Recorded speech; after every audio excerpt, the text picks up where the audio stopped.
All right, guys, good morning. Good morning. Thank you for coming during this monsoon that's going to quickly freeze and turn to snow, I hear. So I appreciate you coming and joining us to talk about our Main Street revitalization plan. This is a very exciting group because without you guys and your dedication to downtown, we wouldn't even be looking at this plan. So I appreciate your hard work and all the time and effort you put into your businesses and working downtown. So thank you so much for being here. This morning, the presentation is going to cover the project. I'm sure you've seen bits and pieces of it in the newspaper and through social media. So this morning, we're going to have the traffic engineers here to talk about the project in a little more detail and open it up for questions. So without further ado, I'd like to introduce Mayor Lydia Mihalik to give a couple words about this morning's meeting. Okay, good. We're being very official right now, aren't we? Okay. Well, good morning. Good morning. I'd take a monsoon over 10 inches of snow. Maybe. Depending on the timing.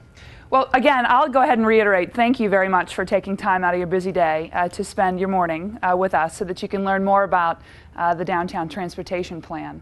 There's a lot of details in here, and I think it makes a lot of sense. And I think if you're data-driven and think logically, you'll see that this has progressed along that route, and you should be able to find some good answers to your questions today. Before we get started here, we need to make sure that we recognize everyone that's been involved in the development of this process.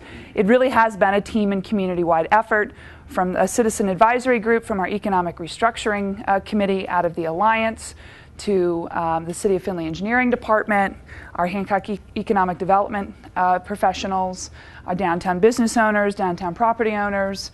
Another key partner in this entire plan development has been ODOT. They really have been with us from the beginning, which has been very helpful, especially as we continue to pursue additional funding for this project. Go ahead and... Well, okay. Well, if you notice in the slogan of downtown Findlay, it's what a Main Street should be. And so when you look at what we're trying to accomplish here, it's good to ask yourself the question, just exactly what should a Main Street be? And, should it be livable? Should it be walkable? I think all of these things that are described on this slide are things that we took into account as we helped develop this plan.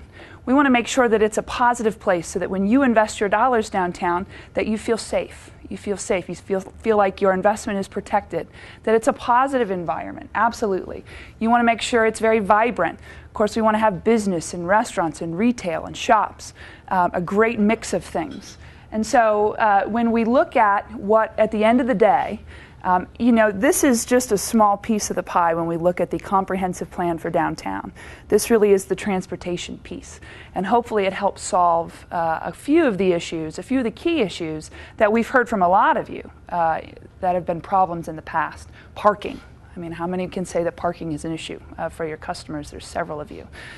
So this plan here today that you're going to see, number one is focused on safety.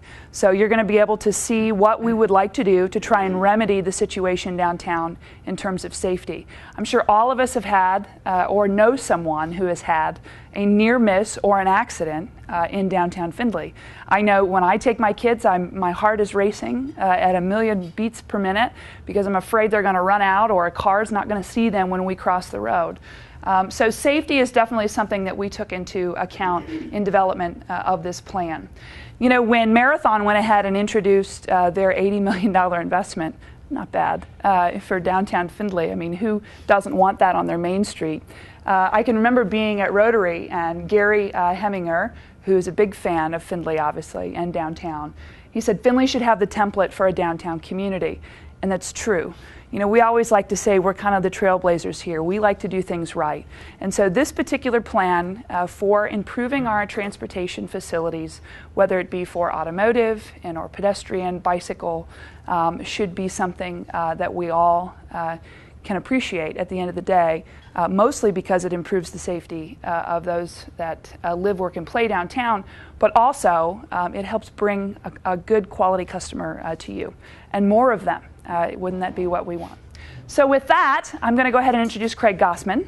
who's going to come up here and talk to you more about kind of what the positive elements of a vibrant downtown really are. Craig. Okay, can everybody hear me all right? I don't know if it's coming completely through, but good morning. I'm Craig Gossman. Been coming to Findlay for quite a few years, working on a variety of projects here. Actually helped engineer the 2002 downtown plan for Findlay, so goes back a ways. Interesting to look back at that plan and see some of the things that have been accomplished and some of the challenges and some of the opportunities. By the way, Paul Schmelzer's told me personally that he's going to be having all the streets cleaned by 10 o'clock this morning in downtown Findlay, so no problem there. You can tell your customers we're wide open for business. As the mayor said, and I think it's really important to keep this in mind, oftentimes when things are released in the newspaper, people kind of immediately go right to a conclusion thinking that this might be the entire plan. This is the transportation piece of the plan, so let's keep that in mind as we go through the day. We're going to concentrate on that and talk about it, but we have to come back and really start to determine how we're going to put other layers of information and other layers of expectation into the downtown initiative. And to help us do that, obviously we've got a broader team here, and I'm going to just take a moment, if I can, just to introduce them. Brad Strader here on the far right is with LSL Planning. He has offices in Michigan, in Georgia, in Indianapolis. Brad and I have been working on downtown plans for quite a long time. LSL is a leader in the industry as it relates to planning, so we're really delighted to have him involved in the downtown plan. On the far left over here is Dan Berberitz, and he is with at DLZ Planning, and he is the traffic engineer on this initiative. So he and Brad have been working kind of hand in glove on the traffic and the information and the data collection and the things that they'll go over in detail with you a little later here today. Eric Lucas and his sidekick Carla are with MKSK, former partners of mine with a landscape architecture and urban design firm located in Columbus, Ohio and Indianapolis. They're certainly not new to downtowns. We did a lot of them together, and they're still doing quite a few of them themselves. So they're delighted to be involved in this. Eric Brown, we have an Eric ends with a C and an Eric that ends with a K. Eric Brown is a wayfinding and graphic design and signage expert. And Eric has had the good fortune to work on 2 Olympics, one in the Olympic Games in Atlanta, with the Winter Games in Nagano. Nagano, I'm sorry, I get those mixed up. So we've got a team here that I think is very, very seasoned for bringing their thoughts and ideas to Findlay. But certainly our ideas are what we gather from around the world in the work that we do, and we try to put that in perspective when we're in any community working. So it's up to the citizenry and the participation from the general public to really help shape that plan as it moves forward. So you're going to have a lot of opportunity for input, not only today but later, but we're certainly delighted to be a part of this initiative. So who's running the... You gonna, let's do it. Yeah, go ahead. So as the mayor said, there's a lot of things that we think about with downtown, you know, and asking you the question, what should Main Street be? I think we need to broaden our view a little bit and ask ourselves about downtown. That's even an interesting challenge there. We could probably spend 20 minutes on everybody's personal definition of what is downtown. Is it geographic boundaries? Is it street boundaries? Is it gateways? Is it just Main Street in some people's mind? So that's something to think about. What is the definition of downtown? Where does it start? Where does it stop? Some of the key ingredients in our estimation, I'm going to go through 10 of these rather quickly, but just so we can kind of, again, keep this in mind as we move into traffic and transportation discussions, we're trying to get to this end result.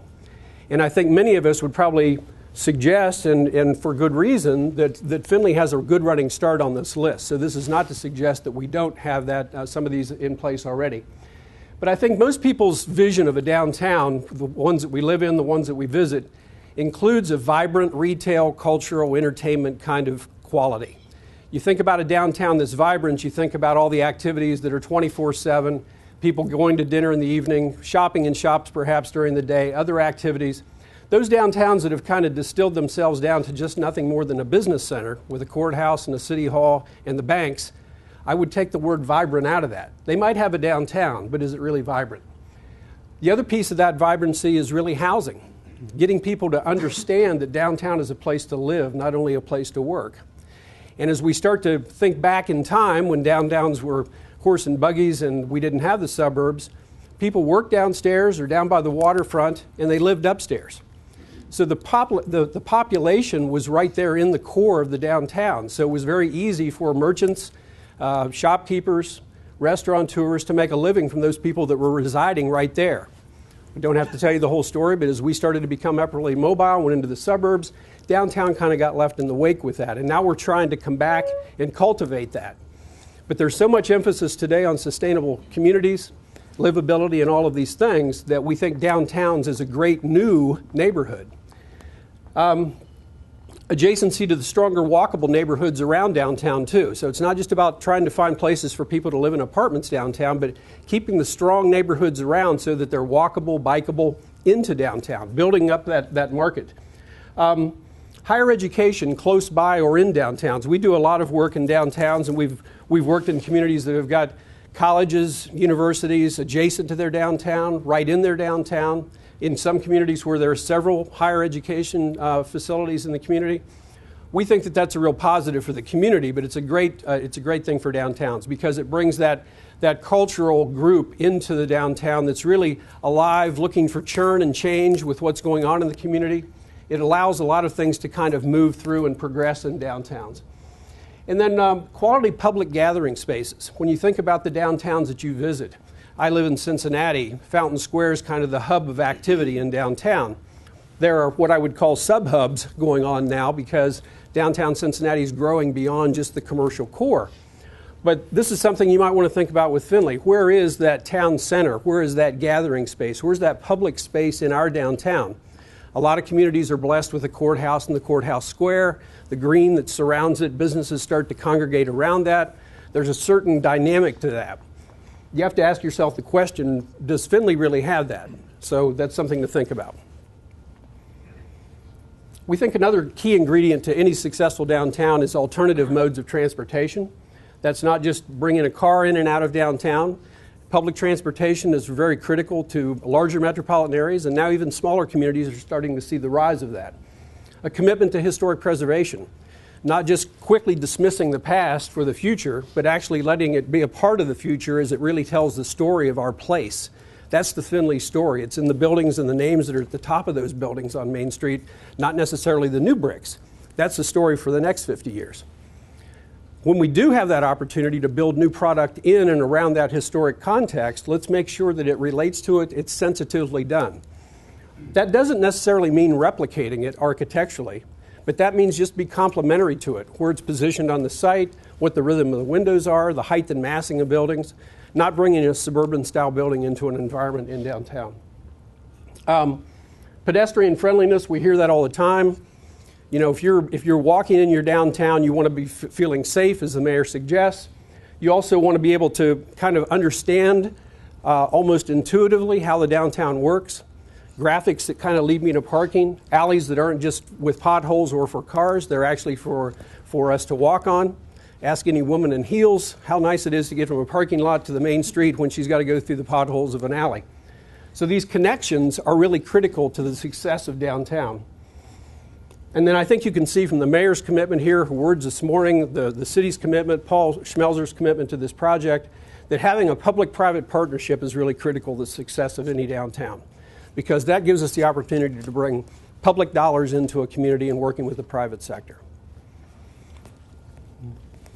We're using the term here, right time and right place, for good reason. There's a lot of things going on in downtown. The mayor has mentioned the announcement about Marathon's project. You've got the Cultural Arts Center. You have businesses that are continuing to commit dollars to downtown.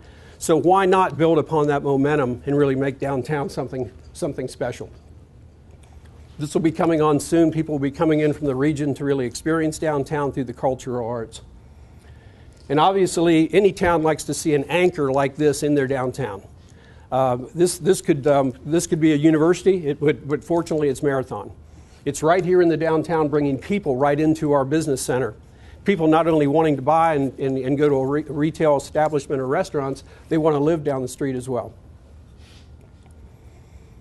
So we're going to maybe take a break here for a second. Brad's going to lead us through a little facilitation, because just based on what you've just seen, we want to ask you a couple of questions. Yeah, I guess just As we move forward, we don't want you to have to listen to us lecture for an hour or something. We wanted to break up with some questions. And after you just heard that, I know it's early in the morning, but just ask, just for a few minutes of break, from those ingredients of a downtown, what do you think are the assets? What are the ingredients for what makes downtown successful now?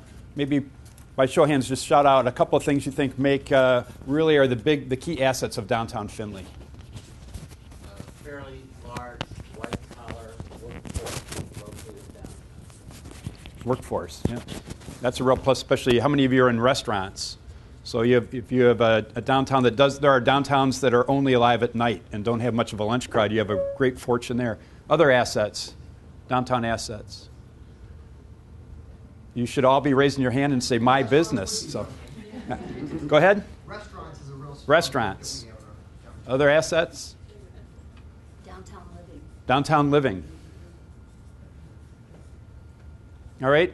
If you don't have, how about what's missing? What do you think of the things we just talked about or other things when you, we have a steering committee. We asked the steering committee, what are the towns we should look at? And they brought up Lawrence, Kansas and Fort Collins, Colorado, towns from around the country. So people we know in Findlay have gone and looked at places, Asheville, North Carolina, and Chattanooga, and talking about places they've seen. So when you look at those other towns and say, I'd like to have this in Findlay, what are the things in those towns you'd like to see here that are reasonable to look for here? Diverse retail shopping.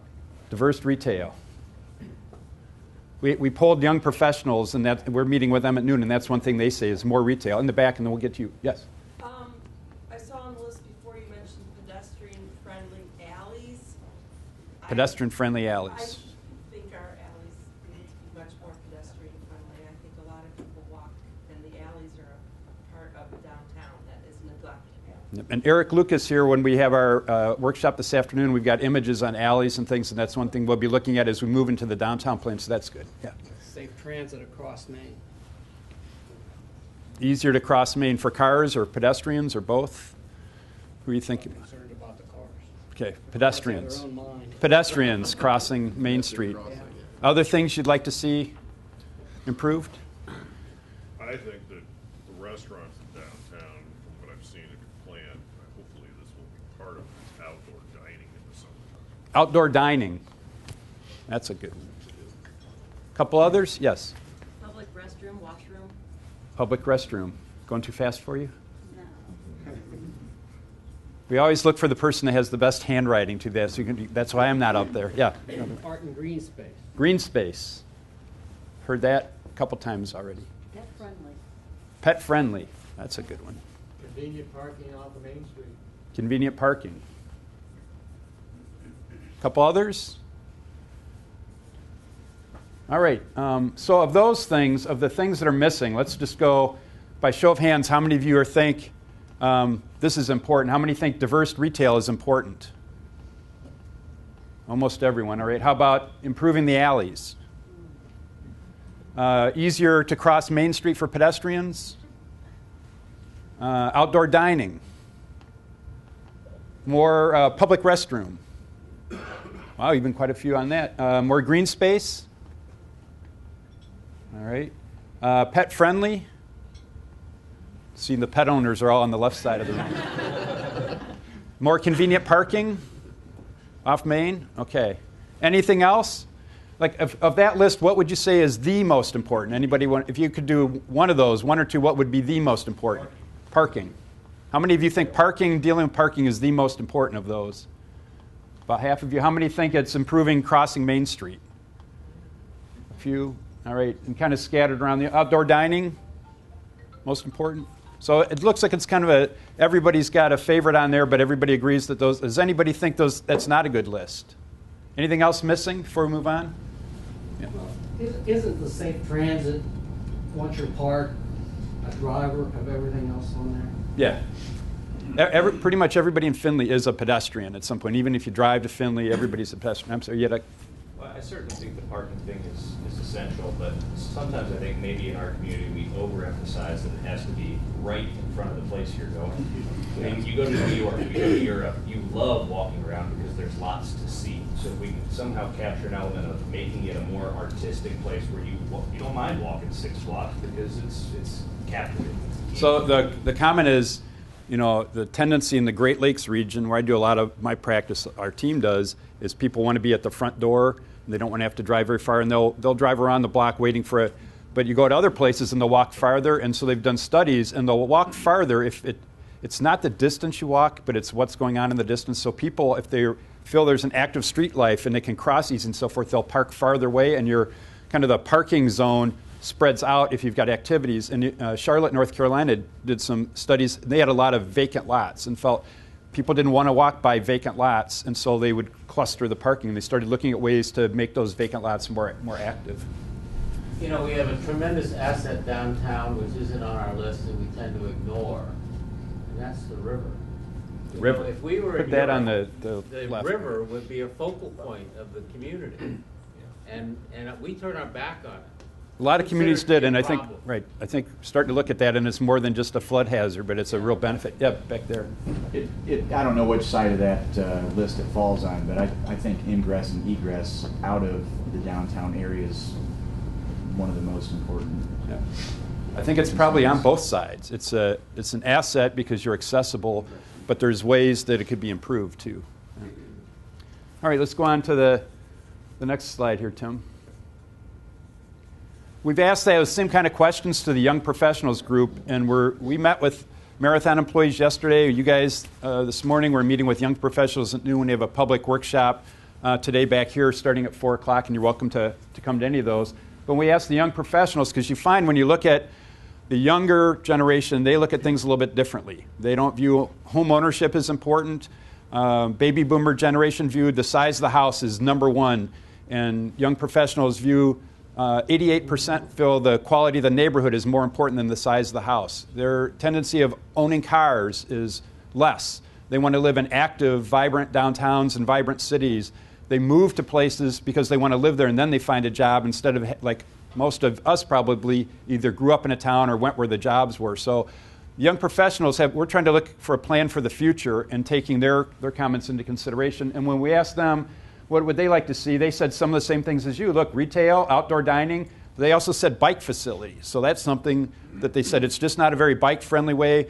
When we've talked to students at University of Findlay, they say, yeah, we don't really go downtown. It'd be great if we could bike to downtown. And if they had bike parking, we felt we were being accommodated by downtown. Better parking, same as you, a little bit farther down on the list, but also important. And then activity, entertainment. That's why I think the Performing Arts Center is a real asset, too, to bring them down. And we're going to be meeting with them today because, as Craig mentioned, one of the things you see in the vibrant downtowns today is more downtown housing and new housing types that maybe aren't available now. And so that's something we might be weaving into the comprehensive downtown plan after we get through the transportation part. This is just a review of the process that we went through. We've only been at this for a few months, and we worked with a steering committee that included some of you, business representatives and agencies and so forth, just to get started. And the reason we wanted to get started was before we had weather days like today, we needed to gather a lot of data. So Dan Biebritz here, the traffic engineer, and I, we like to look at the data. We looked at parking data. We wanted to get parking counts during Christmas shopping season. So before we were even under contract, we said, we know that's going to be important. It doesn't do much good to count parking in February because people were going to say you should have been here in December. So we took parking counts in December as well. You might have seen us out there counting cars left, right, through movements at intersections. I think 16 intersections we did 24-hour counts and peak hour counts. We looked at crash data, a lot of data, because when you're doing something like this, you really need to make sure it's based on some good data, not just opinions. We all have opinions and assumptions, but sometimes the data tells us other things. And then we took the data for the existing transportation use and we put it into a computer model so we could test alternatives. And in addition to today's traffic, we added in the traffic for the future. So we added in the traffic anticipated with Marathon. We added in traffic for the Performing Arts Center and other activities in the future. And we focused our analysis on the worst time of the day, the PM peak hour, they call it, or the rush hour. So the AM and the PM, the peak times of day, we wanted to make sure everything would work for the peak, because if it works for the peak, then it'll work on Saturday afternoons and the rest of the week.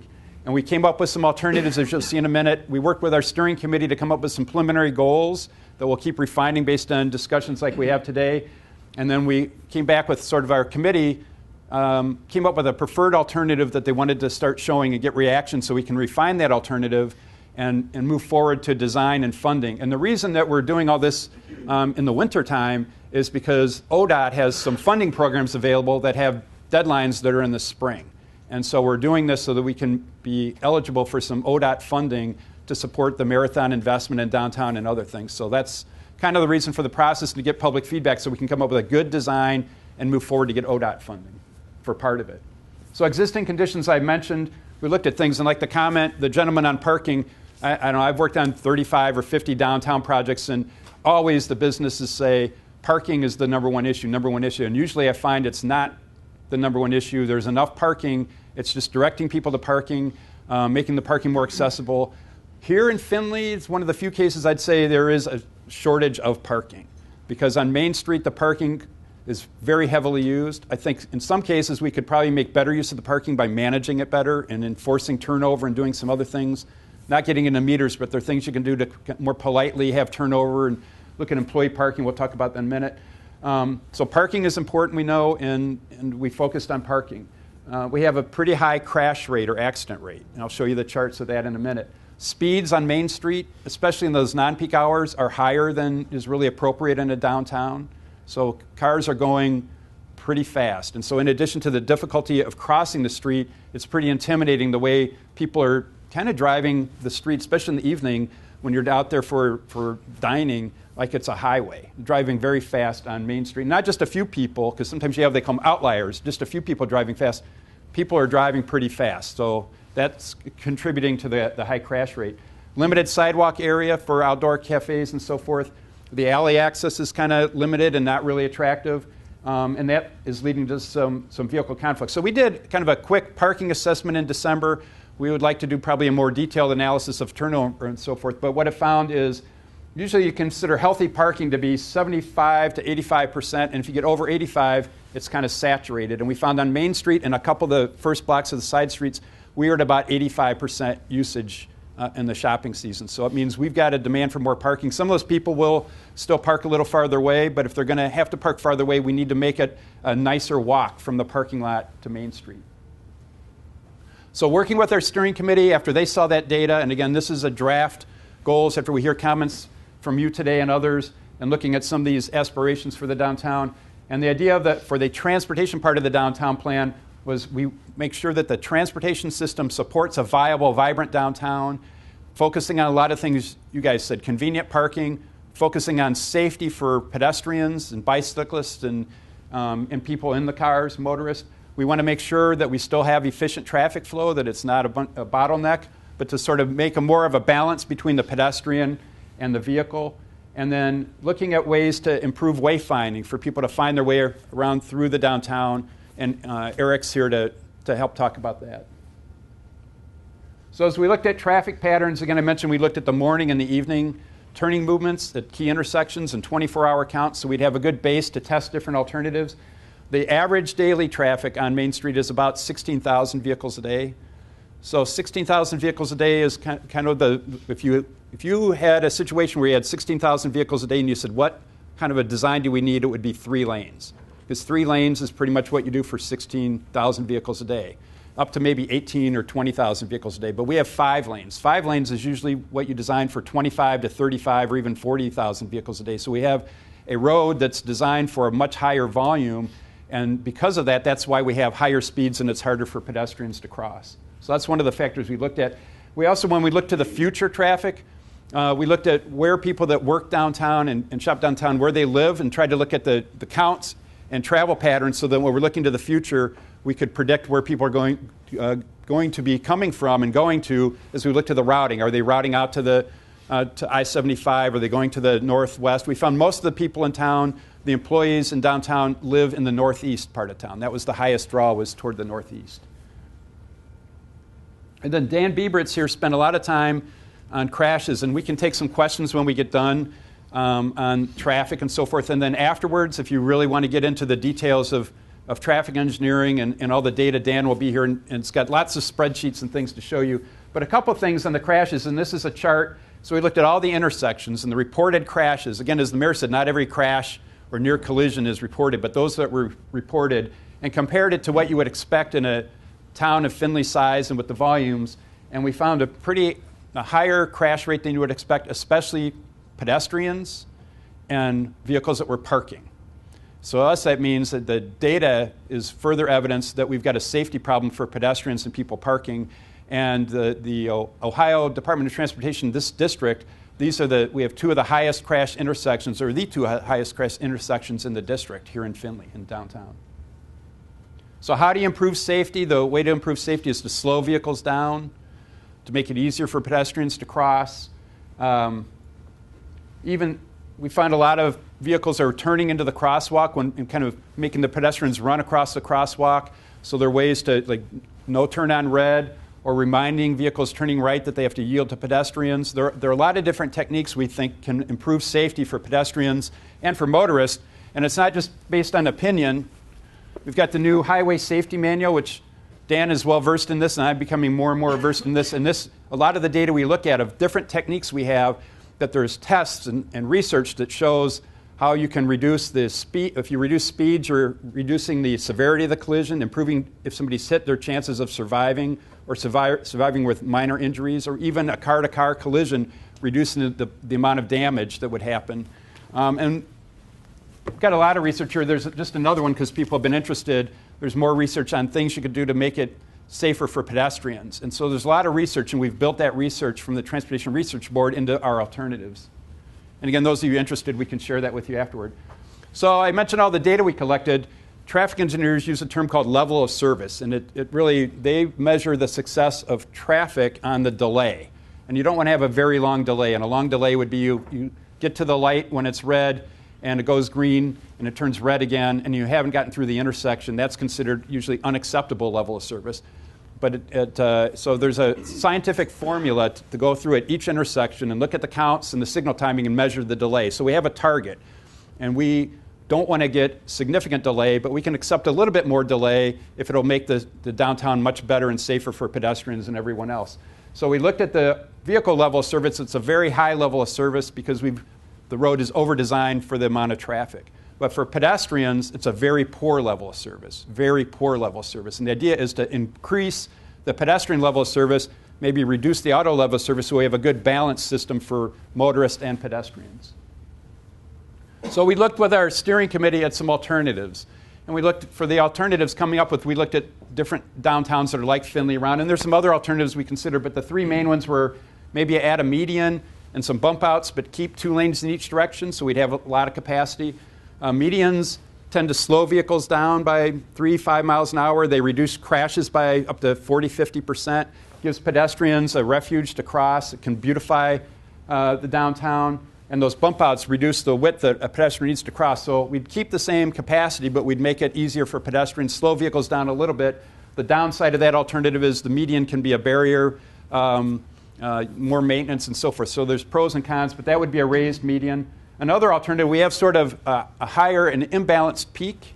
We have more traffic going southbound than northbound. So one alternative we looked at, what if we just had 1 lane northbound but 2 southbound, and we could add angled parking on the one side of the street? So that was one alternative we looked at, and that tested out pretty well. Then we looked at, all right, what if we got a little bit more aggressive, and we just did 3 lanes with angled parking and started to look at that. And that alternative works pretty well today. We might have to divert about 5% of the traffic to make that meet the ODOT standards for delay at intersections. But when we look to the future, we'd start to have some backups at intersections. So we thought, all right, if that alternative is going to work, we'd have to divert some traffic. And we went over this with our steering committee, and they said, well, those are interesting alternatives. And we looked at other things like chicanes, like in Hendricksville, North Carolina, or Richmond, Indiana, if you've been there. A lot of other techniques that, because of the volumes of traffic here, didn't work. So these were the most practical alternatives. And our steering committee said, can we take the best ideas of each of those and come up with a better alternative than you guys came up with? And they wanted alternative 4. So alternative 4 was blending the best of all those ideas together, which would have a median, curb bump outs, reverse angle parking, which we'll talk about in a minute, reducing down to 3 lanes. And one maybe hybrid or option for that would be to, instead of having a raised median, we might have a flush median. And the flush median would allow, if you do have very long left turn, like at Sandusky, southbound on Main at Sandusky in the evening, we have some very high left turn backups. If you have all or part of the median be flush, it would still help slow vehicles down, be visible, but we'd have that space to use for traffic and when we need to, or for the Halloween parade, for snow storage, temporary snow storage when we have winters like this, which hopefully we won't have again for another decade or so. And for emergency vehicles, if you go from 5 to 3, that would allow emergency vehicles to use that area. So that could be one variation of this. And what we might do is keep the raised medians out at the entry points, the north and south entry points to downtown, to help let people know you're coming into downtown, slow down. Backwards, still 5 lanes. And when we get down to the narrower number of lanes, then we might have a flush median. So that's one of the things we're trying to get a reaction to from you guys today. So I mentioned the diversion. If we did that alternative today, we'd probably either have longer delays at some of the intersections, or we'd need to divert about 5% of the traffic. If we look into the future with a full build-out, 20 years or 10 years into the future, then we'd need to divert about 25% of the traffic. And we thought, well, how do we divert the traffic? And the idea is to divert the traffic that is speeding through Main Street. They're not stopping at businesses and so forth. They're going to and from work, and they're not really your customers, at least for that trip. And so can we give them other routes? And some cities have done one-way streets and other things to divert the traffic, and sometimes they've diverted too much traffic. And the idea is to look at a variety of options, and we can do that partly through improving the intersections of some of the other streets, like at Western and Sandusky, where we've got the railroad crossing, the 4-way stop, to make that a signal so that Western is a more efficient north-south route, and that would help divert people. If we can make some of the other routes easier, then people will divert to that route. Sandusky and East, another intersection, and Sandusky and Blanchard, they get clogged up. So we've identified improvements to those intersections that need to be made so traffic flows better through there and would allow people that are traveling through the town all the time to have an option. So the idea is to have some different options. And one of the ways to do that is through wayfinding. And wayfinding would allow people not only to know what their alternate route is, but also to find their way to parking, find their way to their destinations. And what do we mean by wayfinding? Maybe, Eric, I can turn it over to you for maybe just a quick minute on wayfinding. Sure. Do me one favor. Just go back to that last screen. It's kind of hard to read what streets you have there. You've got Main Cross and then Main. What do the red dots represent? Oh, the red dots are just kind of our, Craig mentioned what is downtown, but it was kind of our study area for what we consider to be downtown. What streets are those? So we've got, here's Blanchard. So initially, but we found Blanchard, we needed to do some traffic analysis, so we went out to Blanchard. This is Liberty Street, but we ended up doing data collection out on Western as well. So sorry, this is Western. Main Street is here. East, Corey Street is here. The river, obviously, in Lima was kind of our southern boundary on Lima Street. And one of the things we looked at when we looked at diversion is we want to have multiple paths because we don't want traffic to divert onto residential streets. Maybe there'd be a little bit of that, but we're really trying to divert the traffic onto other main streets. Next time I'll make the street names bigger. I should have done that. No, that's a good question. Sure. I'm Eric Brown. I'm doing the signage and wayfinding. Signage and wayfinding can help in a lot of ways with some of these issues. Signage and wayfinding is, at its very basic, and just a functional thing that gets you from point A to point B.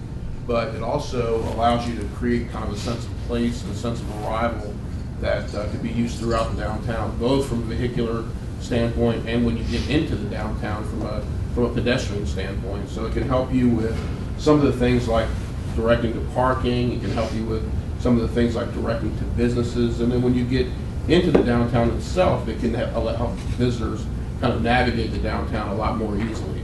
I think that in this case, it'll give us an opportunity to do some of the diverting of traffic that we need. It's not going to stop everybody that's not going to stop in downtown, but it'll go a long way towards doing that. And I think that the other thing about that is it doesn't create a barrier because it's really doing two things. It's really directing the people who are not heading to downtown, around downtown, but it's also directing the people who are into the downtown area and towards places where they can more comfortably park and towards places where we've taken the initiative to make that walk from the alternate parking a lot more comfortable than it is now. So signage and wayfinding can go a long ways towards helping to deal with some of these issues. Here we have the city inventory. I think we have around 2,000 parking spaces in lots. But part of the confusion is people aren't clear what's public space, what's a private space, and so part of it is just letting people know. And maybe that's our next slide here, Tim, is just wayfinding. So if we were to give Eric some direction, if we're looking at improving wayfinding through and to the downtown and destinations, what are some things you think people need some visual tips on where to go? Like, I think public parking is one. Any other thoughts? Bike routes, if you're going to incorporate bike routes. Oh, that's, yeah, bike routes. Other ideas? Do your customers generally know where things are in the downtown, do you think? Shops that are off of Main Street. Shops off Main Street, that's a good one. That's another way where wayfinding can help. And again, we're thinking wayfinding can help people say, you know, easy alternative to 75 or something, just so they can have some alternatives. All right, pedestrian level service. So when we took that alternative 4 with the bump outs and everything else, we raised our pedestrian level of service from unacceptable to very good. So that's the benefit. And as we get comments, you know, maybe the design will get refined and tweaked, but the design we have right now goes from bad pedestrian to very good pedestrian. It still is acceptable for cars, but so like your point is we've kind of made it the best system you can for the volume for pedestrian. When we go to autos, we go from a very high level of service for autos, which means higher speed, you know, and it attracts people to use it. We still have acceptable levels of service for autos. So we're not going to have very long delays as long as we can divert some of the traffic. And so a key part of this is reverse angle parking. So when we met with the stakeholders, they said, like you, one of the things was convenient parking and so forth. And we looked at what is a way we can add parking. And our committee said, can we do angled parking? And we said, well, ODOT probably won't allow angled parking. Most DOTs don't allow angled parking. And the reason is angled parking really increases crashes, because people can get in easy, but when they back out, they can't see and they take chances, and you have a lot of collisions. And we already have a lot of collisions in Findlay for parking. So when you're trying to add parking to a downtown area or a business district, the model now is reverse angle parking. Reverse angle parking has a lot of benefits. Some of the benefits are you add more parking than parallel. Because you back into the spaces, when you open the doors, it leads you directly to the street. When you open the doors, your kid's getting out of the car, as the mayor mentioned, instead of going out into the street, they go right to the sidewalk. If you're getting your goods from your store, you're loading up, the trunk is right there. It's very easy to load and unload. The big advantage is when you pull out of the space, you can see the oncoming traffic and they can see you. It's also much safer for pedestrians and bicyclists. Tucson, Arizona, put reverse angle parking in, and they went from, I think it was 5 crashes a month to 0 crashes a year once they put in reverse angle parking. They did it as a test. Now they're doing it all over Tucson. We also have reverse angle parking in northern communities, Indianapolis, Columbus, Wilmington, Delaware, Burlington, Vermont just put it in. They become kind of the test case. Vancouver, British Columbia. So this is the new trend because studies have shown that it's safer. It's different, but it's safer. And this is kind of how it works. It's just like parallel parking, but it's easier once you try it. So you go past the space just like a parallel, but people have sometimes difficulty doing parallel parking if they don't have that automatic parallel system. This is a lot easier maneuver. So you signal just like you do now. You back into the angled space. So it's easier than a parallel parking. Maybe not as easy as head in, but when you pull out, it's very easy because you pull straight out and you see the oncoming traffic. And the pulling out with typical angled parking is where the crashes are. And this very much reduces the crashes, and it's safe, much safer than regular angled parking, and it's as safe or safer than parallel parking. So we think this would help address some of those collisions we have dealing with parking. The other thing with the reverse angle, we'd make the spaces probably 9.5 feet wide because people have bigger vehicles here, tend not to park real cleanly. Like at the marathon lot, those spaces are only 8 feet wide. We'd probably look at these to be 9.5 feet wide so people have a little bit of maneuvering room. We've also talked about maybe having a trial of the reverse angle parking on a side street so people get used to it before on Main Street. There are some places where reverse angle parking probably isn't a good idea. When we get down to some of the intersections, we'd probably want to keep some right turn lanes to keep traffic flowing, like between Crawford and Sandusky, where we'd have a through lane and then a right turn lane. And so near the corners, we would still have parallel parking, so we're not having conflicts with people maneuvering around some of the intersections. Yes? Is Crawford a viable cross street? Viable? If Crawford was vacated within a block or so of Main, and that becomes like an arts center, it's already, there's Alexandria's a parking garage, several art places there. The big building on the corner that's the arts. So the question was, could we close Crawford? And we did some initial models, because when we found that there were a couple of intersections that were more clogged than others, and one was Sandusky, and one of the things that our committee said was look at closing Crawford or look at making Crawford one way or one way out in both ways and different things. And so I don't remember, but the one kind of bottleneck we have is Crawford to Sandusky, and that might be an area that we could look things, and that half block is part of the reason that we have some problems there. So. You could literally put, where Crawford would tee out on Main, you could actually put parking on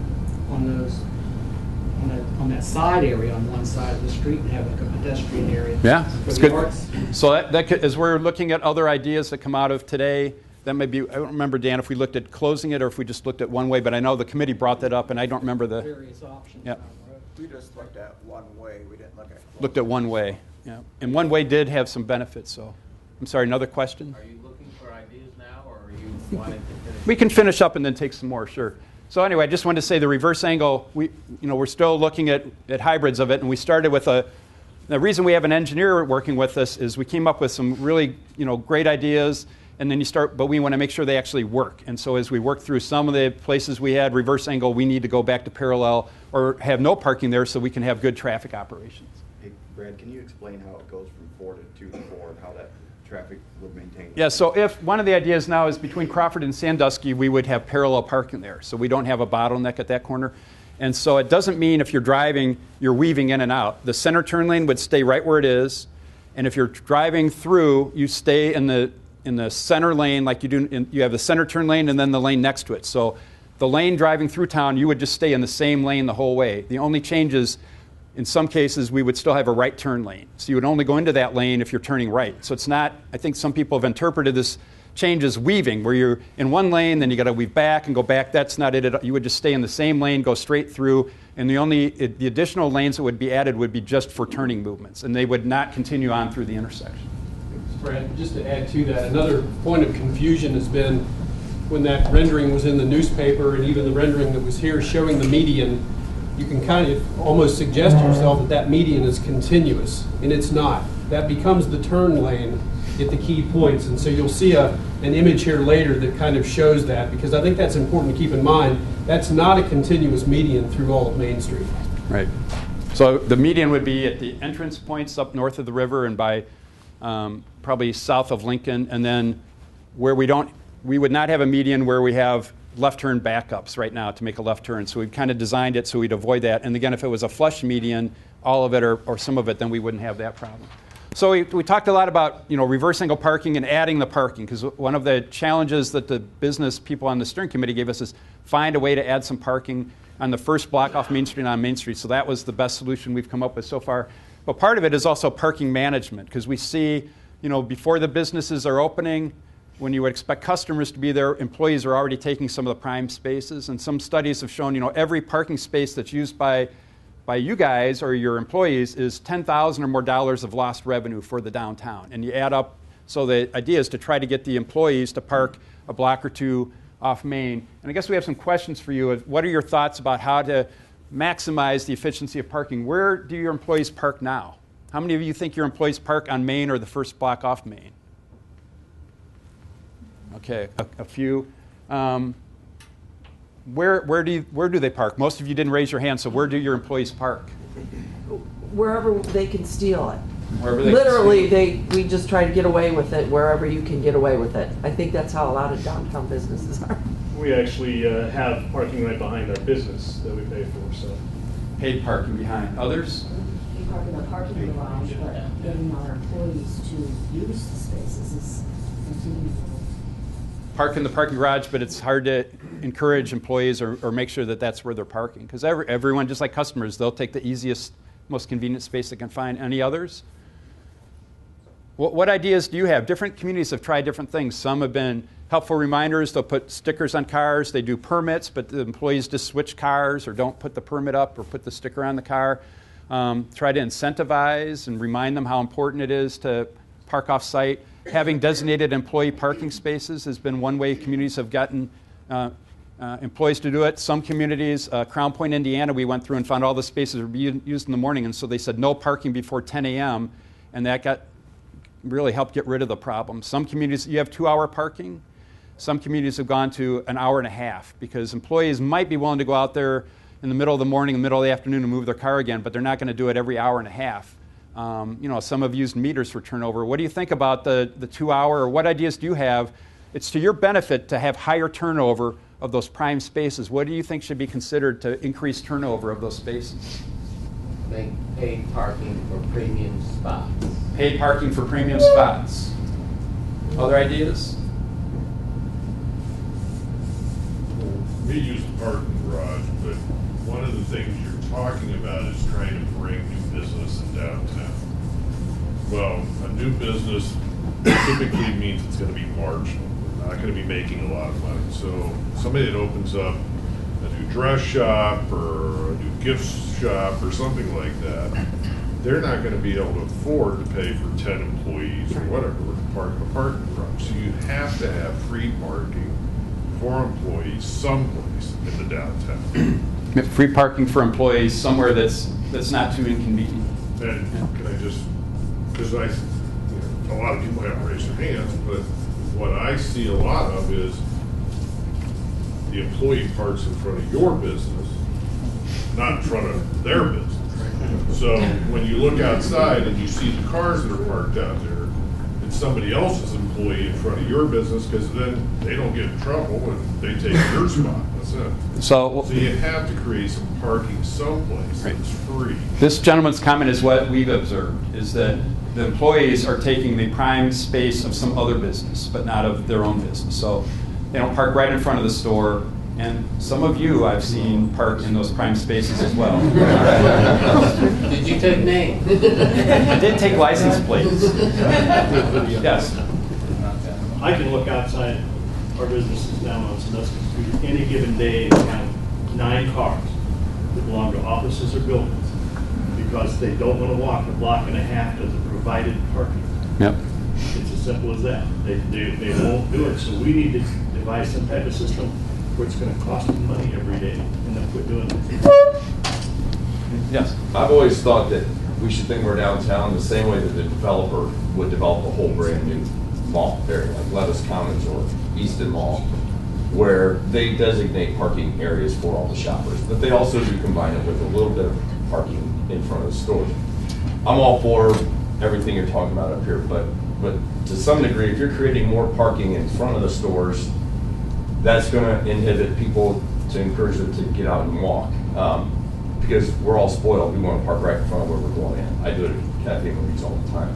But if you have designated parking areas, one for employees that are free parking, just behind the businesses on Main Street, and establish some nice corridors to walk from that parking lot into the business. They can usually walk in the back door and save the parking for the general public. But find if you can get more spots. We're also just spoiling us more, give us an opportunity to park right in front of where we want to be. So we're not going to walk down the street and hit the coffee shop on the way to the hardware store. We're going to park right in front of the hardware store. And I always thought, in the thinking as a developer mind, if you have designated parking lot A, B, C, and D, Helen can call Shirley and say, meet me in parking lot B, and we'll walk through this corridor and go shopping downtown. So this is funny that we're still trying to get more parking downtown and slow down the traffic, but we're also not encouraging a lot of walking.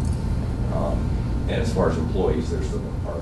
Right, so did everybody hear that okay? Because that's a good, so we're trying to, it's a delicate balance because you want to add a little bit of parking in the prime area, but we're not adding so much because you still want people to walk and enjoy the whole downtown. And like your comment in the back, one of the ways to do, because not everyone can park in front, and get them used to, if we can make the alleys more attractive and have convenient, comfortable parking lots available and scatter them around both for employees and customers and give them an enticing walk from their car so they almost prefer to walk there. Instead of being restricted to an hour, hour and a half on Main Street, I'm going to, in that prime spot, that I'm going to park a block away and walk down because we've made it a much more comfortable We walk. talked about having a more attractive corridor from the parking lot to get up to Main Street and giving them that chance to enjoy a spring day. Well, just like with the glass block, that great patio out there. We all used to park, some of us will remember we parked behind the Sal's and walk in the back door of the Sal's. And that was downtown where Cafe Maurice is now. Yeah. But that was a lot of people parked back there. Nope, those are good points. Just adding one thing to that, because I agree 100%. In using the analogy to a shopping mall, I think it's important to keep in mind that Main Street needs to start growing east and west and not north and south. And there's two things that will drive that growth. One is lease rates. If I can get space a little cheaper off Main, I'm off the beachfront property and it doesn't cost me as much. The other is, if parking's located along those corridors, it will encourage people to park there and then walk past those shops into Main Street. And it's the same game that a mall developer plays.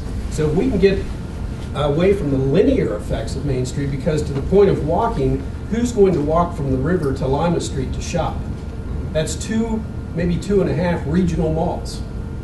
Okay, so we need to think about that. If we can get it growing east and west, we get more dynamic to that core, and people are right in the heart of the shopping district. And kind of, I forget who had the comment over here, but the shops off Main need some wayfinding and so forth. And by making those side streets, and that's part of Eric's part of the role here, is to make those side streets really exciting, comfortable places to walk, and the alleys, so that those stores are viewed as part of the downtown as more than just Main Street north and south. Here and then here. I would hesitate, though, to move to the east and the west only. I think moving north is extremely important because of our desire to have kind of a corridor between the university and the downtown. Yeah. So I value your opinion, but I also think we have to continue to look north because that's been an emphasis of our community for a lot of years, is to create that corridor. And so east and west is good, but I also think we need to continue to look north. That's a good point. I'd like to build on this idea, and do you mind if I do a little drawing here? Sure. Because I don't know anything about traffic studies, but I'd just like to suggest the idea of creating, we have a 2-lane Main Street, and then we have median here and here with parallel parking in a service road, so that it's, and this would be front end parallel park, or not parallel, sorry, diagonal parking, but you're not in a traffic lane. You're in a service lane here, and to close off X number of streets, I don't know how many, here, and make these pedestrian malls to whatever the next intersection is. And then you've got, you're expanding your vision from Main Street to downtown, which is why I like these comments. You're making these side streets into much more attractive, pedestrian-friendly shopping environments. You are increasing parking even more than I think the current plan does, because you could park where the streets are blocked off. You don't have to leave that open. It's relatively safe because these are not high traffic lanes. These are just parking lanes.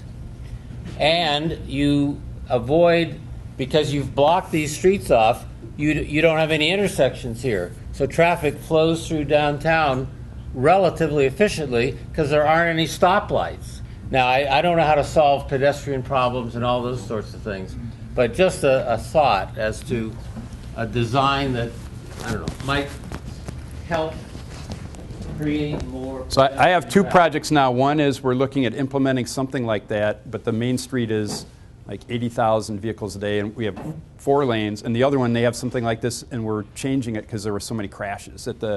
We loaded up at the entrance points because the storage area here is too narrow, and they're actually looking at changing it to reverse angle parking now to eliminate the crashes. But those are the kind of alternatives that we can look at. I don't know if we looked at that one here, but as we get done today, if you've got other ideas you want to look at or model, or come this afternoon and we can show examples of different alternatives and the pros and cons. Each alternative has pros and cons with it.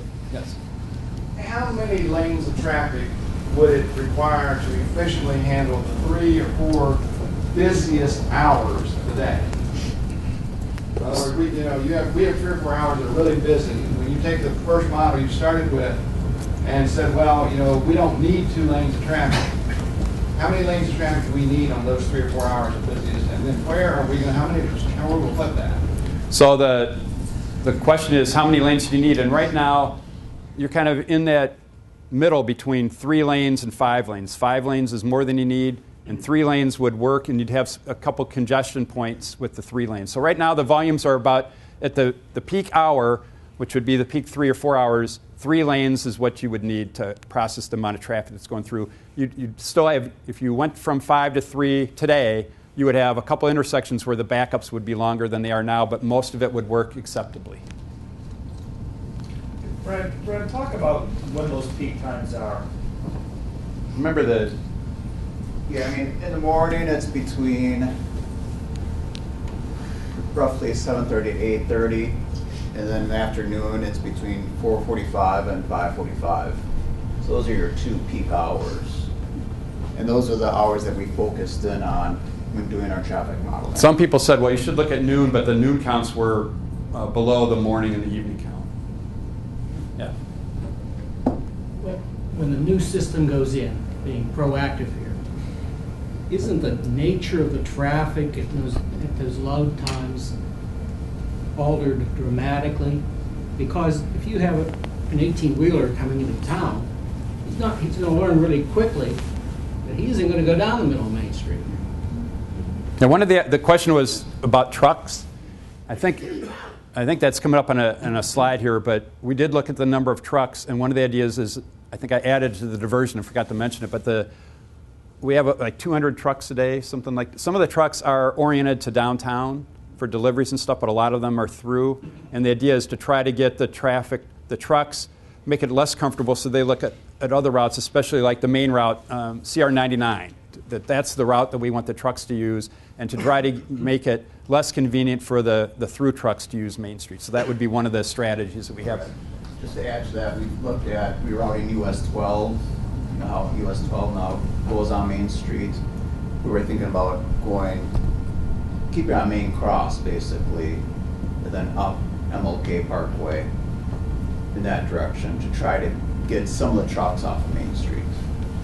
The through trucks, obviously. You also have Blanchard Street all the way to 6th, which is basically 4 lanes, and if you opened up 6th from Blanchard Street to Main, that could be a corridor.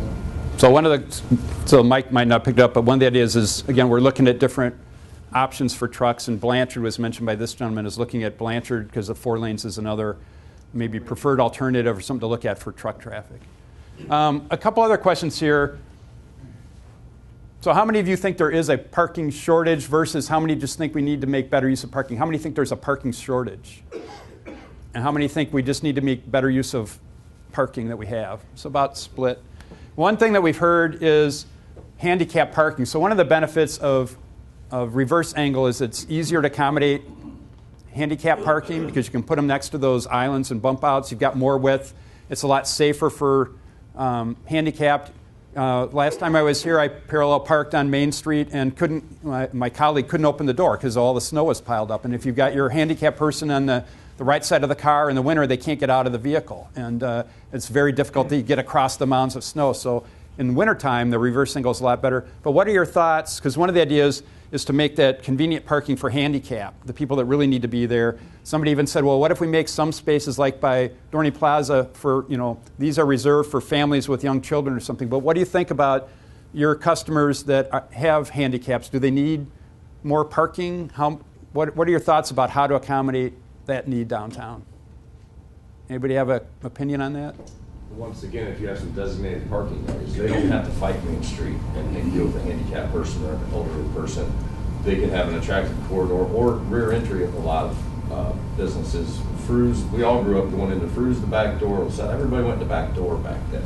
But if business doesn't want to do that, the corridors are what create the walk.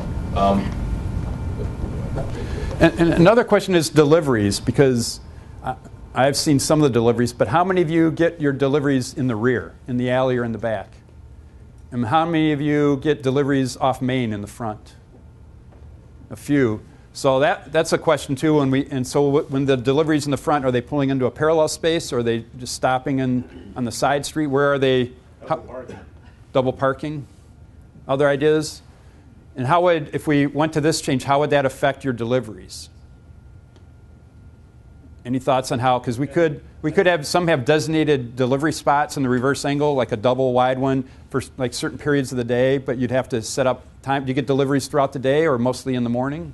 I think one of the two deliveries that probably be most prevalent would be UPS and FedEx. UPS and FedEx. You know, they obviously like to park in front of the building so they can run in and run back out and they're on their way again versus going around the corner, parking, and then feeding the block. So. And how about your deliveries? Pretty much the same? Yes. FedEx, UPS. Any other? Yes. But they're monitored now on a second-by-second basis in those units.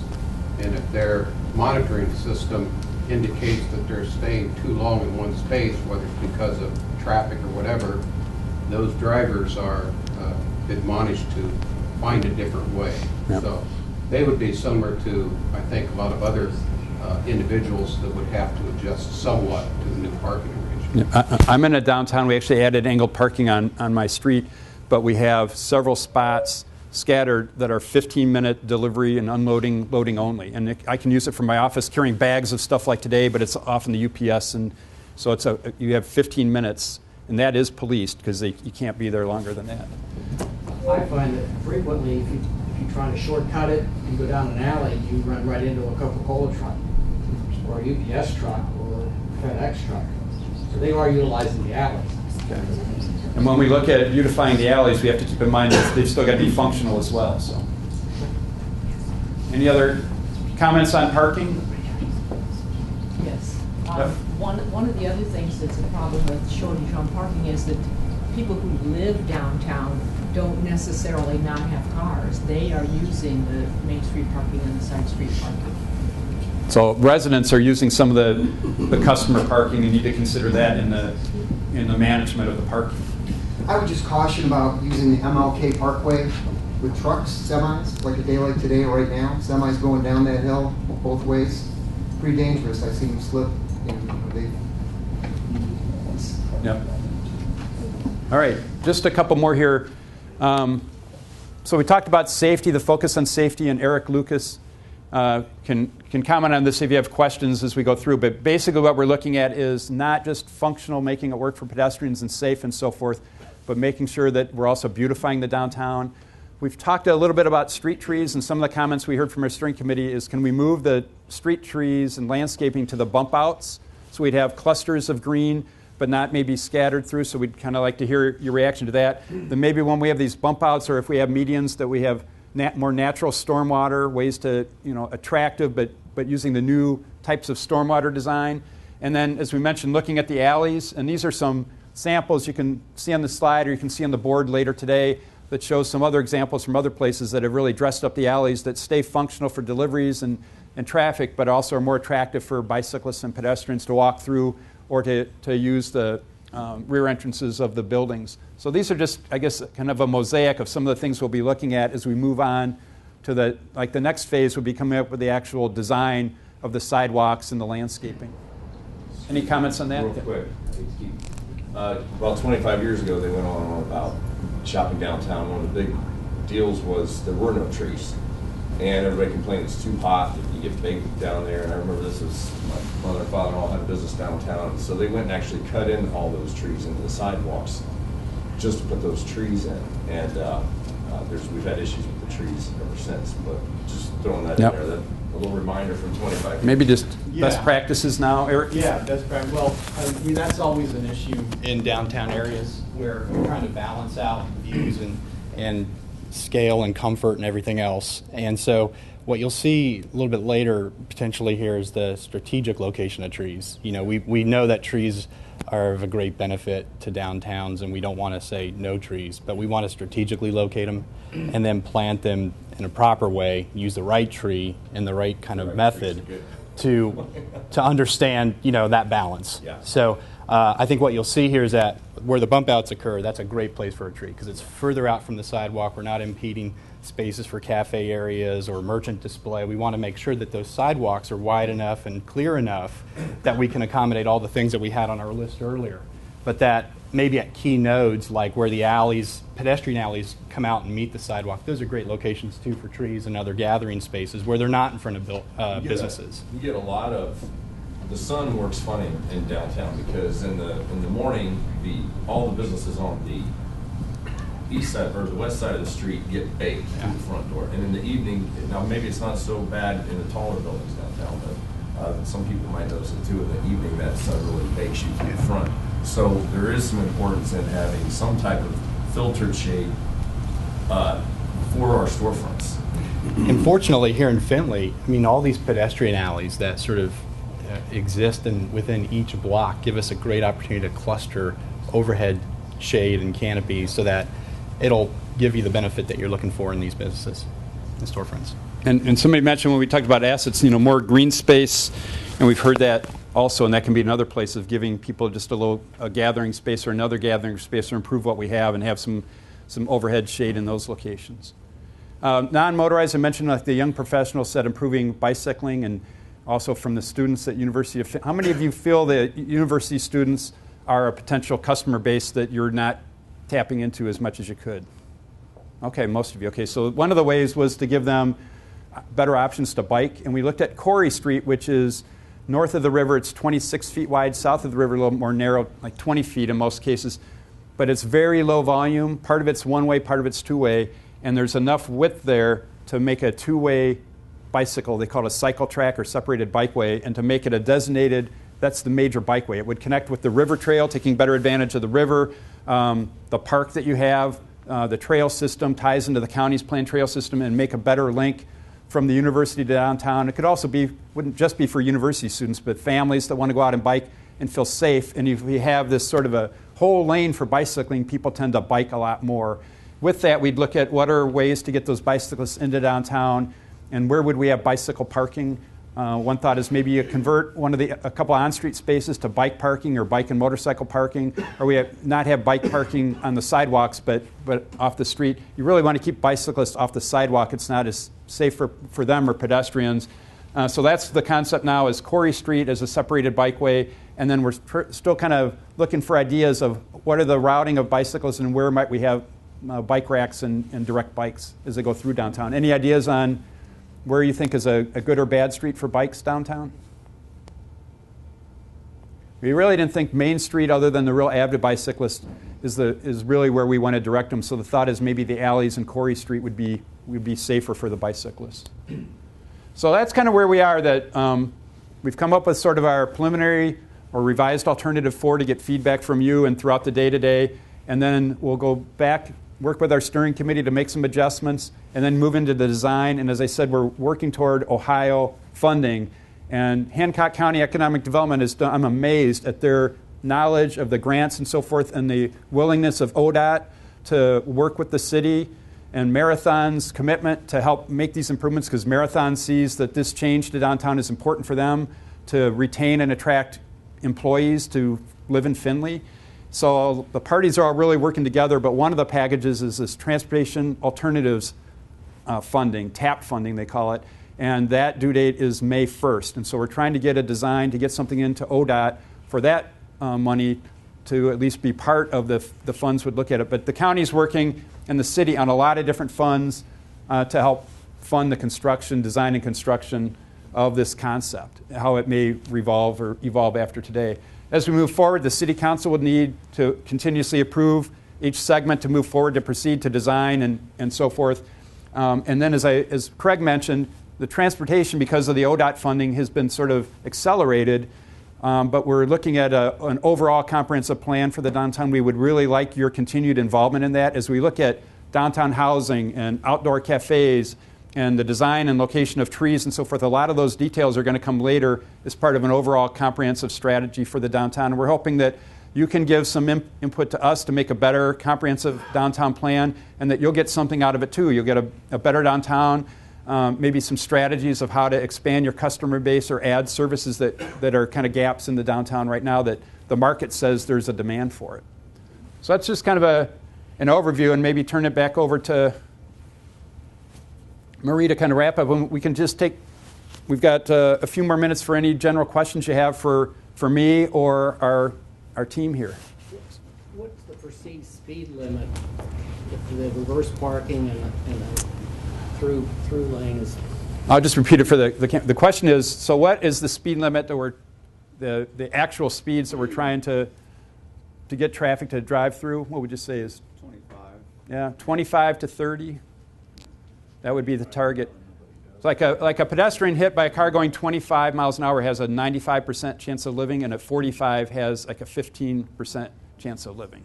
So that's why we're trying to get to that like 25 to 30. I just want to know how much time I have to stagger from Logan's to Walden. And we've done studies of how much longer that will take to drive through Main Street doing that. Here and then here, yes. I've always been a huge proponent of this plan. It's, for many of you, you'll recall, this is not a frequently visited subject, but I've been on committee before where this has been a proposed plan that hasn't gone through. 20 years ago, and Lord knows why I was asked to be on that committee, but I was. I loved the idea. I thought it was fantastic. I visited communities that have very similar parking plans in place. Their downtowns are gorgeous. They're vibrant. It's something I've already bought into. I'm a proponent of this. My biggest concern right now is twofold. First and foremost, I hate hearing it tied to the marathon plan, to their growth, because I don't want people thinking this being dictated by Marathon. I want people to realize that it's coming from downtown business. It's coming from the idea that we all want green space, better space downtown. And my other big concern is someone monitoring all the letters of the editor? There are some good questions that have been posed there, but I'm going to defer to city officials and allow them to hopefully have answers to these questions. But somebody has to respond. Somebody has to make certain that there is an adequate response to some very well-raised questions, because it's already beginning to poison the well. But I applaud the work that's been done. I hope this time it succeeds. I've looked forward to this for years and years and years. I'm not coming from a business perspective. I've lived here for 40 years. I was an educator for 30. I just happen to be in business now. But I think this is a wonderful idea and something that would work extremely well in Findlay, and I'm excited about it. Thanks. Well, a couple of things I'd say in response. One is working on a good communication plan, and part of it is we have, it's kind of hard sometimes to read those blogs and some of the accusations they make about our talent or not, whatever. But we do read that for content and where these ideas came from, and we're responding. So some of the ideas, well, what about emergency services in the media? And we went back and said, all right, that's a legitimate thing. We either need to explain it or see how we can revise it. And some people, that's where we got the idea, we're going to be weaving back and forth between lanes. Like, no, so we didn't explain that very well, or we need to explain it better, that you're not going to be weaving between lanes. So we are monitoring that. The team's looking at that and saying, all right, these are some legitimate things coming up. We either need to refine the design or explain things better, and then see if once we explain it, if we get a better reaction. I guess the other point you bring up, so we have a workshop today at 4, just figures the weather is going to be maybe not so inviting today, but we're moving forward to the workshop, and if you support this, what can easily happen is a few naysayers or 20 naysayers can kill a project. And the people that like it say, well, this is great, and they go back to their business and back to work. And we really, those of you that like it or like the concept, we really need to hear from you as aggressively as we hear from the naysayers. And if you like parts of it, but you think, I've really got questions, I'm not sure I support it, let us know what those questions are, just like the bloggers and others and the letters to the editor. I think the newspaper has done a great job of getting the word out and getting the community aware and getting us some feedback, and we are paying attention to that. But if you've got concerns, say, a lot of this sounds good, but what about this and that, and you've already raised some of that, let us know, because we can make the design better and either answer those questions or improve the design. I got a couple other people here first. Him first, he was been waiting a while. So. Good morning. I'm Tim Hamlin with Trends on Main and Palooza's on Sandusky Street. I totally agree with Dan. We need to do something downtown. I love the idea, I love the concept.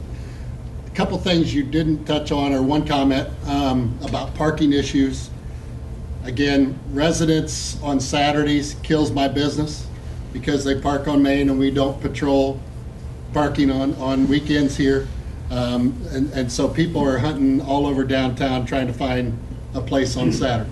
Number two, you didn't really talk about, are we losing curb space or are we gaining curb space, or sidewalk space, I should say? Yeah, I should have meant, we're not moving. The question is, in case you couldn't hear it or for the camera, is the Saturdays or having more management enforcement of residents on the weekends taking up prime customer space, and then are we moving the curb lanes? And partly to contain costs, because we are working within the existing curb, so the curb would not move. Okay. So everything we're doing you start moving curbs and utilities, it gets more expensive. So everything we're doing is within curb to curb, or we're not moving the curbs. Yes. I agree with the fellow in the back that I think this plan is fantastic. It provides for the common good, and that's the role of government and the private sector. Provide for the common good. And it's incumbent upon everyone here to not let a hysterical minority submarine this. And that could easily happen, whether it's calling it marathons controlling everything, et cetera, et cetera. I can remember when Marathon was almost gone in Findlay. This kind of thing supports the community to the nth degree. I think the key thing is you're fortunate to have Marathon. Craig mentioned you need an anchor in a downtown, a university, a hospital, a corporation. You've got a great corporation that leads to activity in the downtown, but this is not for Marathon. The timing is good because Marathon is doing things and we can coordinate, and they've been generous in contributing. They see a benefit of this for you, but this is for the benefit of the whole city of Findlay and for all of you, and hopefully you all see it that way. Any other questions? And maybe Marie, just kind of cover where to from here and how they can get feedback to you in the future communication. So moving forward, the site was up there. www.downtownfindlay.com is where you can go to get the most updated information. This video will actually be on there later today. So just go to that site and you'll see a list of frequently asked questions. So we are starting to answer those questions, and we'll keep you informed through that website. We'll have a recap meeting next week with our Main Street Restructuring Committee. So we'll take all these concerns and kind of verbalize them, get them out there, and we'll keep you up to date as the plan changes. We do have like a briefing packet, a little brochure that has frequently asked questions we've heard so far. So when we do read and as we hear new questions, those could be posted and then answered so people have information, gives an overall summary. And we have these great little business cards that you can use or have for your customers that points them to the website. So if they want to know what's going on and get the latest update of what's going on, they can use this. So we'll put these in the back of the room. I'll put a few back here. There's some up here. And if you want to grab one of these briefing packets or pamphlets and a business card for the project, that can be your kind of a gateway to keeping informed or letting your customers know about it. Right. I just want to make a follow-up. Dwayne, you got a question? Yeah. Dwayne Wires. I'm a business owner and a property owner downtown. And I totally agree with Dan. The question is, what's the timeline on this thing? This isn't going to turn into the flood project where it takes 10 years. I mean, the longer you wait to do this, the less likely it's going to happen. My thought is, do it this summer, let's get it done and get it over. Well, I can answer that because it sort of ties into what I wanted to stand on. You gotta come up to the microphone. Everybody, or at least a lot of people in this room, at some point or another, has been involved in a committee to take a look at this topic, right? We've talked about the fact that this is not a new idea. We have taken a different approach and engaged some consultants to take a look at the traffic issues and study them, use data to define what it is we need to do off track. But this is not just a plan, again, that we might put on the shelf. And the reason for that, and I understand Dan's comment, it is not Marathon's project. It is a downtown project. But Marathon's project is a huge impetus to drive funding for the project, okay? It's important to me, now that I'm taking a look at the city's entire capital plan, that we continue the momentum that we have started with that infrastructure across the city. Marathon's contribution to the project is allowing us, is that slide still up here? There was a slide that talked about the different funding sources. Marathon's funding of the project is allowing us to aggressively pursue, using those as matching funds, those other funding sources. So when we go to the Transportation Alternative Plan, it is an application for funding. This isn't just a plan, again, to find out what we would like it to look like someday. This is to put an application together to try to get $2 million out of ODOT's Transportation Alternative Plan. If we are successful with that, if council goes ahead with moving forward with that application, we should find out later this year, let's go into timing, later this year whether we're going to be eligible for those funds. If that's true, 2015 will be a big planning year. 2016 would be a construction year, and 2017 would be when ODOT would come in and do the paving from Trenton Avenue south. But you're right, absolutely correct. We are definitely monitoring the painful letters to the editor. And the folks who are part of this committee and the team that are helping to provide this to you have heard a lot, especially from me, in the last couple of weeks about where we are in terms of accurately describing and being able to address the situation. I would say from my perspective, what we've done here is, at least from the administration, we've got the administrative body and we've got council who gets to make the decision on this because it's a funding decision. The administration has provided this project, has kind of tied it up all in a pretty bow, and now what we need is for the public to say yes in order for it to happen. Because if all council hears is the negativity, or all council hears or reads in the newspaper is the negativity, I know them, and they more than likely will vote against this project. Now I know we have council people that are adamantly, in favor of this project and are doing everything they can to try and communicate that. But they're 3 or 4 of 10. So if this is something that you really want to see, phone calls, emails, person-to-person contact, and if you so feel inclined, write your own crazy letter to the editor. Because that is what is going to get this done. We have a great opportunity to do this with little to no impact on our tax base in terms of our capital plan. And this is perfect. This is perfect timing. That's why we're talking about it now. The catalytic projects that are going on downtown are allowing us to have this discussion. So if this is something you want, I know we don't always ask you to get involved. Well, we do, and sometimes people answer and some don't. But I'm begging you, if this is something that you want to do, I would love to hear from you, but council is the decision makers here.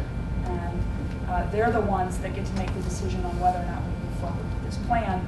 And the first thing is going to be a resolution to be able to apply for this TAP funding application of almost $2 million. But I hear you.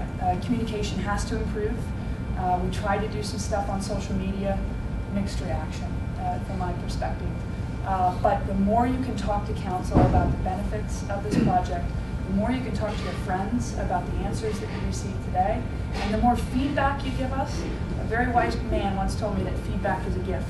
And I love hearing it. And I think it just makes it better. It makes the plan absolutely better.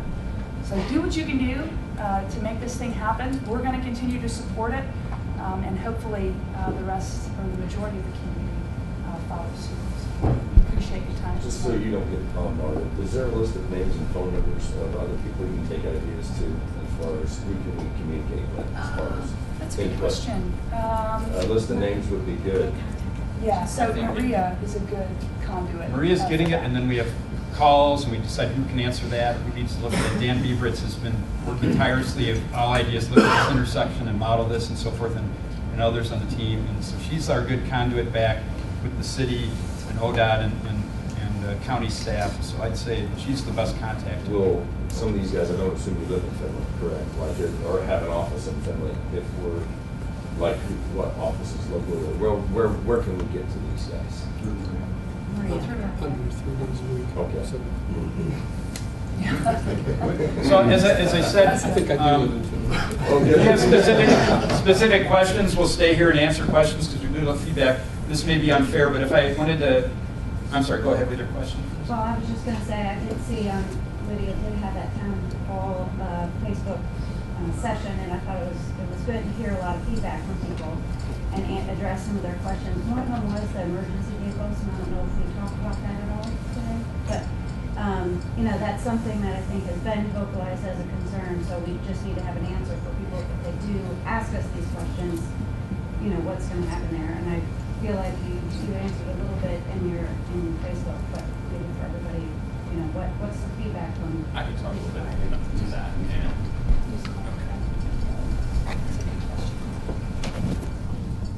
the question was, what input do we have from emergency services so far?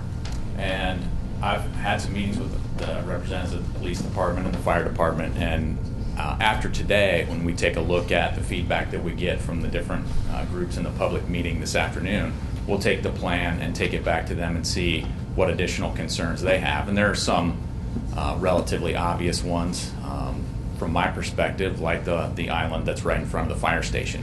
Those types of things, may, as was alluded to earlier, may become just flat islands. They may disappear altogether. There is analysis that's going to take place post input. I think the larger point might be, is this a plan that's done that's just being presented? It's not. There is real purpose to all the committee meetings that have taken place so far. There's real purpose to this. It's interesting to me, the perspective from you all on the lack of parking. I thought it was really going to be a larger issue coming out of this group than I saw today. So the feedback that we're getting is important. We'll take the plan, the concept that everybody wants us to pursue, and take a look at that functionally as it relates to parking, as it relates to employees, as it relates to Saturday residents, and as it relates to safety forces. And this may be unfair, but from the presentation you've given, and I would say good decisions are not a democracy, a show of hands, especially at a hearing, because people are usually come out against something. But at least from the business perspective, if we had to say how many of you endorse this concept, either as presented or with refinements based on some of the feedback we're getting, or you just think it's a bad idea, how many would say you endorse the concept? And how many just think it's a bad idea?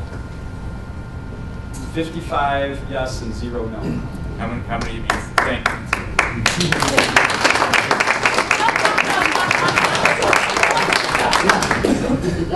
How many of you think it needs to be tweaked to get it right?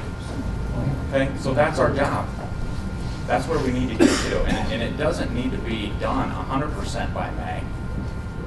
We need to take the concept to ODOT for the transportation planning portion of it, because it's a big part of the funding for it. So we need to have the concept developed, but there is still a lot of work to be done. 2015 would be a big planning year, and there would still need to be input provided for those, all those topics that we talked about today. I'd say one more thing. I mean, it's great that everybody's very supportive, and I just think we need to, again, be vocal about the support for this. Because as Dan mentioned, there is a lot of talk about it not being a great idea. So let's share our thoughts if we are positive. And it's not going to be the ideal plan for some people. I mean, but it is council's job to do what the citizens want them to do. That's what they're elected to do. So they need input to make that decision. Forgive me, everybody. The thing I see just in general public is people always focus on the negative. If you can get ahead of the negative and have their answers up front in a more positive way. I think when you talk about Main Street, people just think, oh, Main Street, well, all the problems are right there. But if you can give them some answers like, what if you want to drive through town and not get some bottlenecks? We have some alternate routes. I do notice a lot of times our alternate routes are 5 miles away. Bright Road, Western Avenue. We need a tighter community downtown, but also for traffic to flow around it as well as go through it. And you got to get the general public realizing we're going to use more of the downtown, so that they have some answers met, that they're going to say, oh, okay, well, if I can't go down Main Street, this is a simple solution, and kind of misguide their negativity towards right away in the plan towards your answer's already here. There's nothing to fear with Main Street coming down to one lane or the Riverside parking. Here's some great things that you're going to like, and that'll shut up half the negativity, I think, in presenting all these. We thank you all for coming in. We're up here if you have questions.